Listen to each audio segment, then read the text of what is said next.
Phone tapping కేసులో శ్రవణ్ రావు విచారణ ముగిసింది. హైదరాబాద్లోని జూబ్లీహిల్స్ పోలీస్ స్టేషన్లో 5 గంటల పాటు ఆయన ప్రశ్నించారు సిట్ అధికారులు. శ్రవణ్ రావు సెల్ ఫోన్లో డిలీట్ చేసిన సమాచారాన్ని రిట్రీవ్ చేస్తున్నారు పోలీసులు. ప్రణీత్ రావుకి ఎవరెవరి సెల్ ఫోన్స్ ఇచ్చారు, ఎవరెవరి నెంబర్స్ ట్యాపింగ్ చేశారు అన్న వివరాలు ఆరా తీశారు.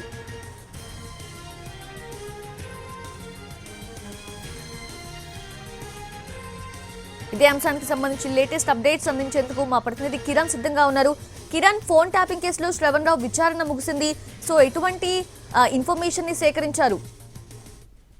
సౌజన్య, ఫోన్ ట్యాపింగ్ కేసులో 10 నిమిషాల క్రితమే శ్రవణ్ రావు విచారణ ముగిసింది.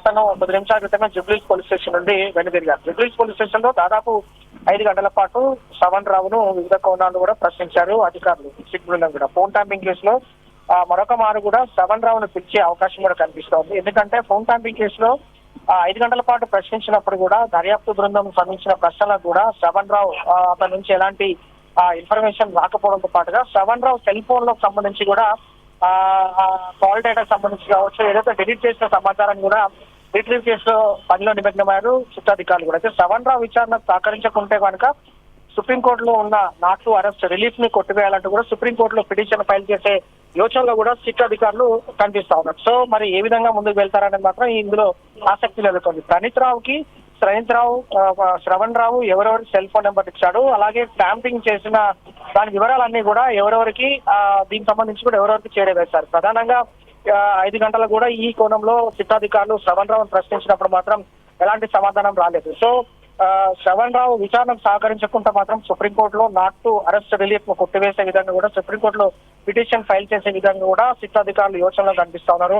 శ్రవణ్ రావు మాత్రం ఇప్పటి వరకు అతను అందించిన సెల్ ఫోన్స్, అలాగే అతను దాదాపు 3 సార్లు విచారణకు వచ్చినప్పుడు కూడా చిత్తాధికారులకు సహకరించకపోవడం, అలాగే ఇందులో ఎలాంటి ఇన్ఫర్మేషన్ కూడా అతను నోరు మెదపలేదు. సో 5 గంటల పాటు కూడా శ్రవణ్ రావు విచారించినప్పుడు కూడా ఒకవేళ నిజంగానే ఈ కేసులో నోరు విప్పితే మాత్రం ఫోన్ ట్యాంపింగ్ కేసులో కీలక పరిణామాలు చోటు చేసుకునే అవకాశం ఉంటుంది. కాబట్టి చాలా ఆచితూచి కూడా శ్రవణ్ రావు ఈ కేసులో అతను ముందుకు వెళ్తా ఉన్నాడు. శిక్షాధికారుల విచారణ మాత్రం ఏవైతే చాలా కులంకషంగా ఉన్న ప్రశ్నలకు ఏవైతే ఉన్నాయో వాటికి సమాధానం దాడవేస్తున్నారు. కానీ ఒకవేళ ఈ విధంగానే కనుక శ్రవణ్ రావు అతని వ్యవహార శైలి ఉంటే మాత్రం ఖచ్చితంగా సుప్రీంకోర్టులో నాట్ టు అరెస్ట్ రిలీఫ్ కొట్టివేయాలంటూ కూడా పిటిషన్ ఫైల్ చేసే అవకాశం ఉంటుంది. మరి 5 గంటల పాటు శ్రవణ్ రావును విచారించారు. ఫోన్ ట్యాంపింగ్ కేసుకు సంబంధించి సెల్ ఫోన్లు రిట్రీవర్ విషయంలో కావచ్చు, అలాగే ప్రణీత్ రావుకు, అలాగే శ్రవణ్ రావుకు, అలాగే ప్రభాకర్ రావుకు సంబంధించిన ఈ ట్రయాంగిల్ లో ఎవరెవరి ఫోన్ నెంబర్లు ఏ విధంగా సమాచారం సేకరించిన తర్వాత ఎవరెవరు చేరవేశారని మాత్రం ప్రధానంగా ప్రశ్నించారు. కానీ ఇప్పటి వరకు కూడా ఎలాంటి ఇన్ఫర్మేషన్ రాకపోవడంతో చిత్తాధికారులు ఏ విధంగా ముందుకు వెళ్తారనేది ఆసక్తి నెలకొని మరొకసారి కూడా విచారణకు పిలిస్తే రావాలంటూ కూడా శ్రవణ్ సూచించినట్టుగా మనకున్న సమాచారం.